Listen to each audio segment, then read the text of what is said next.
Hello there, it's Cookies, and I've got turn 60. I believe last turn, sorry, it's been about a week, but I believe last turn we got to witness my giant defeat at Turkey Cradle. And this is I guess, like the response turn to that defeat. So we'll get to kind of see what I try to do about things. And I guess as part of that, I changed a lot of the script after doing turn 59.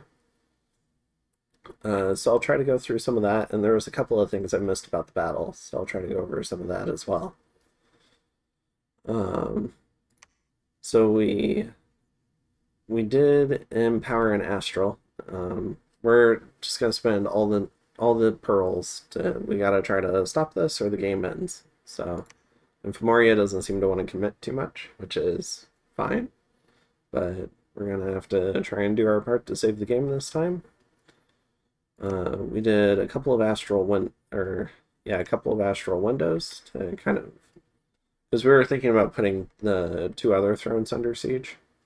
So maybe this will actually catch some of the stuff I'm going to do differently.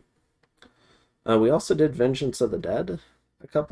We did two casts of that, and one of them went through, so we'll check that out. And yeah, okay. So first up, let's check out this Vengeance of the Dead, because this is important. So we've got about 400 guys here, and this happens to be the Firestorm caster. So if we kill this guy, then that means no more Firestorm, because we also got word from communicating with Femoria. Femoria lost a couple of kings doing it, I think, but he managed to kill the monolith or statue of war that's been teleporting around. And that's probably the other easy way for Firestorm to go off. So I'm not sure if he has other Celestial Masters kitted out like this with the Fire 2 where he can jump into Communion. I don't think they have the Astral Mages to necessarily bump up to that anymore, unless they wait around longer. But a little bit of vengeance for the armies of Relay. My only gripe is that these are like little human-looking spirits when they should be little Atlantean-looking spirits. Alright, so we kill him. Perfect. And then Arco comes to life a little bit, takes old land. And then we launch a raid on Turkey Cradle. This is a little bit of a magic duel raid, since I've thrown away so many other mages. Might as well throw away some more. So we're trying to just kick off some magic duels here. And I believe in this army, he's down to... He has this one. So he's got two Astral Mages. But, I mean, we can just see how it goes. So we see the magic duels kicking off. Alright. And I probably should have given a bonus pearl to each of them so they could do it. Oh, whoops. Do it twice. But, like, if they survived.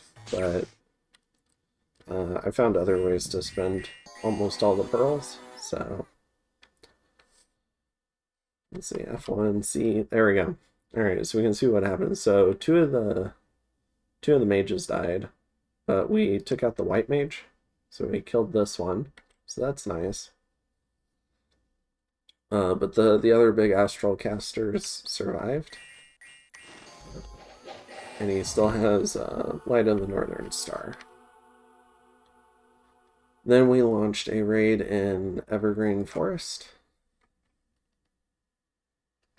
So we have some Shambler Thralls, but I tried launching a few raids. I ran into shocking amounts of PD. So I think all these raids are going to fail. Unfortunately, the mage gets sniped by an archer. Somewhat unlucky. And then in Tiradir, Tianchi does kicks me off their fort, so they use little group of astral mages, and they brought this thug along. This astral 3 nature. This is the Quaddle. So that was the merc that he empowered in death, and then twice borned it to steal it. Probably had to use like a ring of sorcery or something. I don't think he gets full slots. And was able to steal that Quaddle, and it was twice borned, so it had a new home, so it stayed his. And it died retreating in the big battle, so now it's back as a white mage thug, which is pretty cool. I guess it chose like a Nordic variety, but you can tell by the name as well. So I just left a couple of dudes. And let's see. So that was that. And then Femoria ran into Phrygia. So we got this Fomorian stack. Pretty cool kitted king. This might be the same ghost orb that I forged for him, or maybe he's able to forge his own now. But the Spear of the Morrigan for fatigue control. And 21 defense, 24 prot. Pretty cool. A couple lines of giants against just PD. So this is going to be a W. But we can watch it really quick.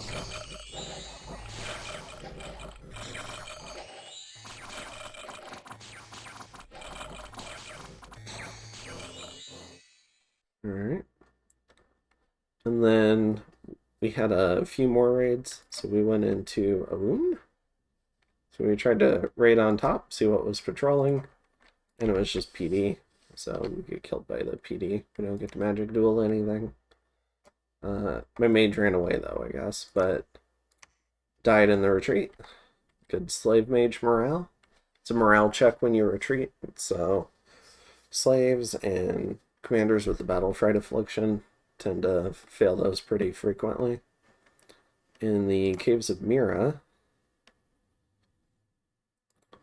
we sent a couple of water elemental casters and a magic dueler.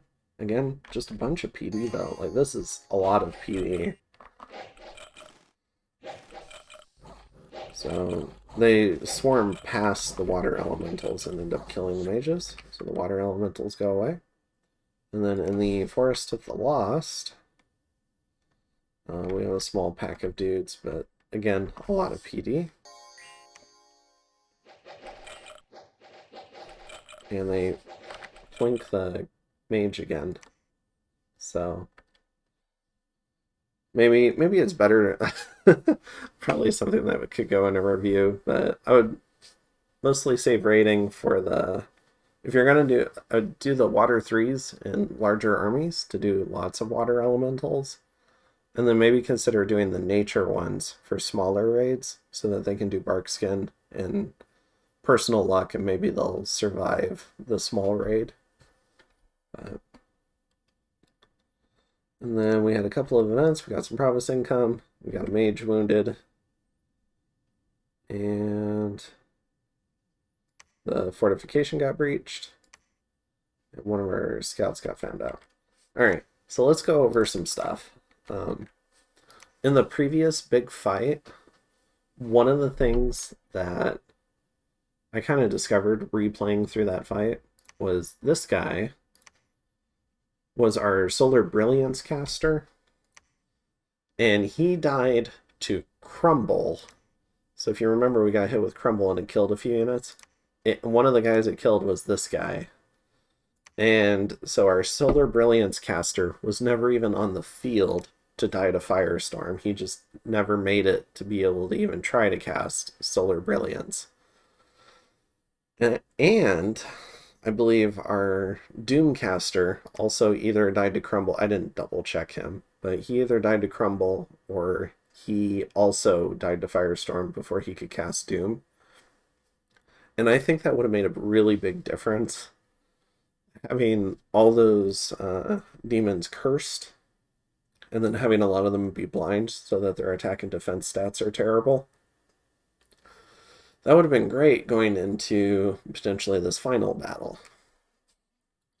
Now, okay, and we did catch a. This was the turn where I changed a bunch. Well, I changed some stuff last turn. Like I did some like more teleportation and crafting and stuff because I decided instead of going to raid these, I'm gonna go all in defend this. So that's kind of the plan there. So we did empowerments. We're going to do Vengeance of the Dead. We've got our assassin here. Give him a couple of water gems.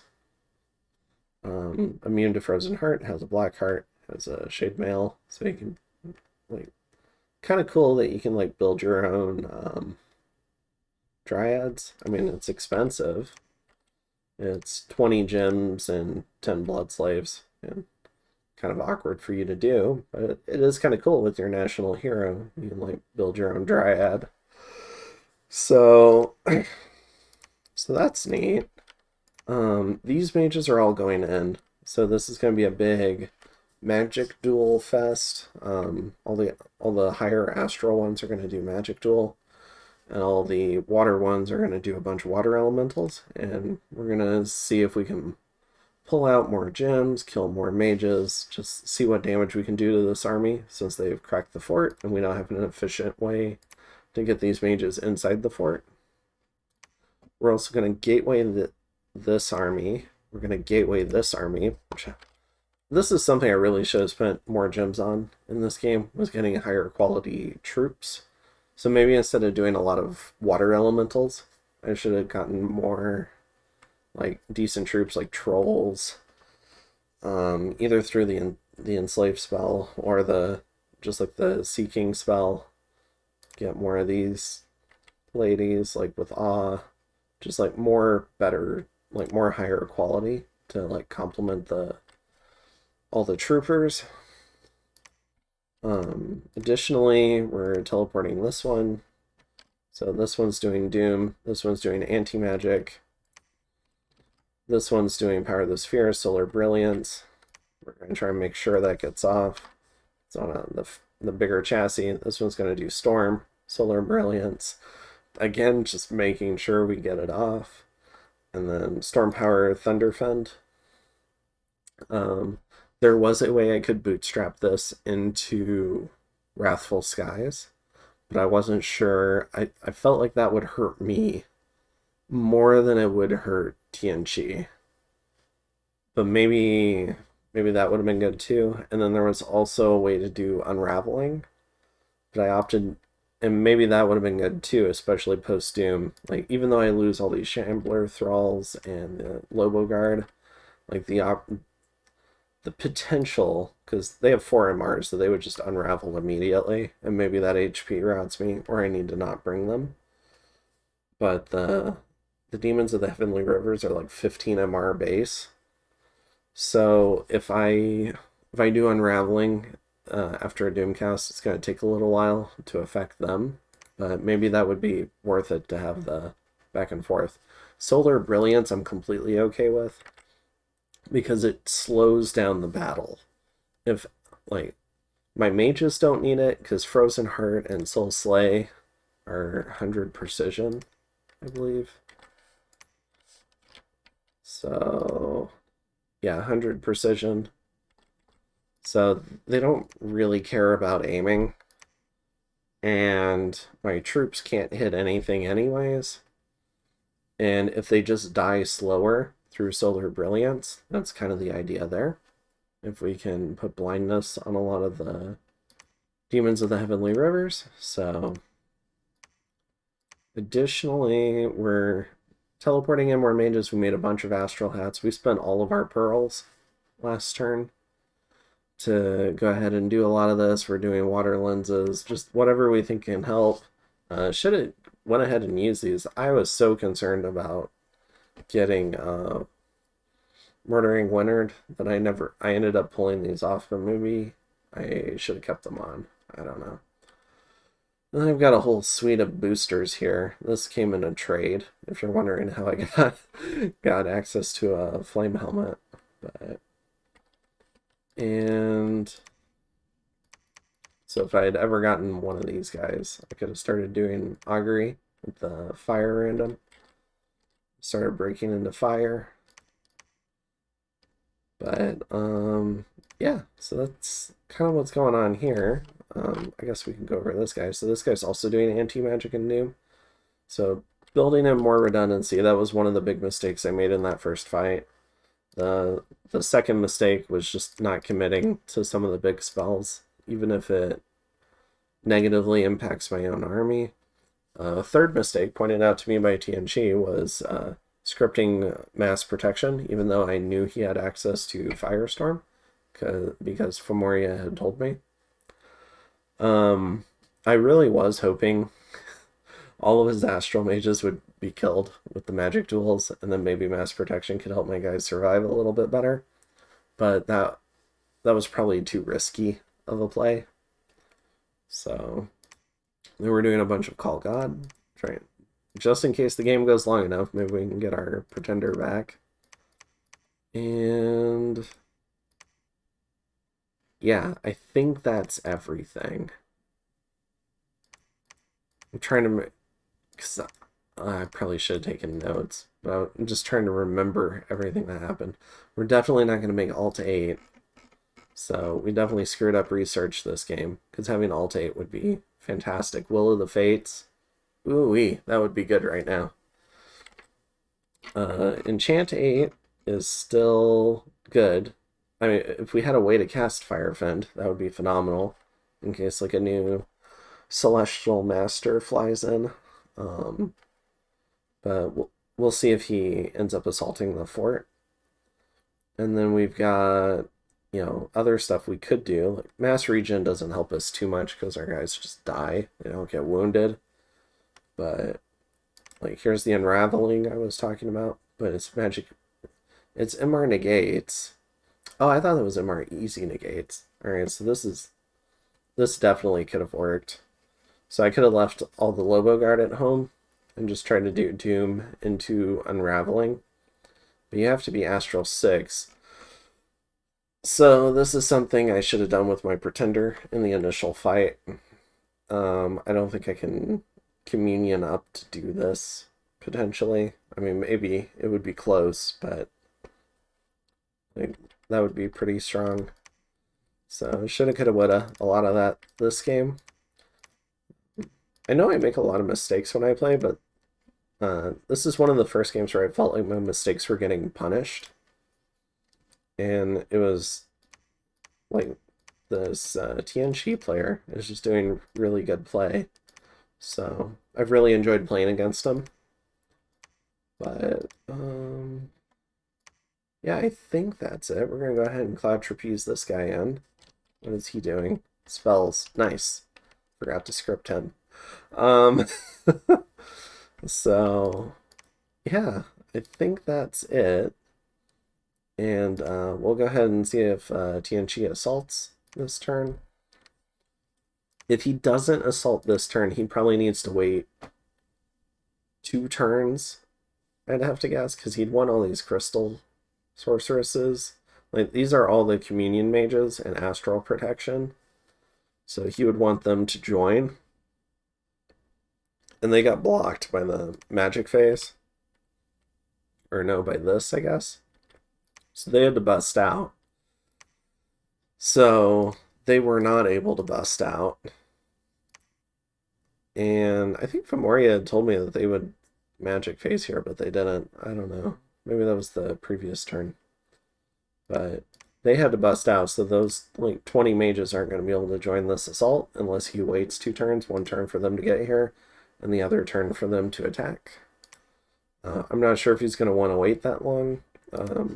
Relay has very cheap slave priests, so I think this is a 2-turn Call God for me. Just because I only had so many, because I'm a 1-cap nation. But I did recruit some more.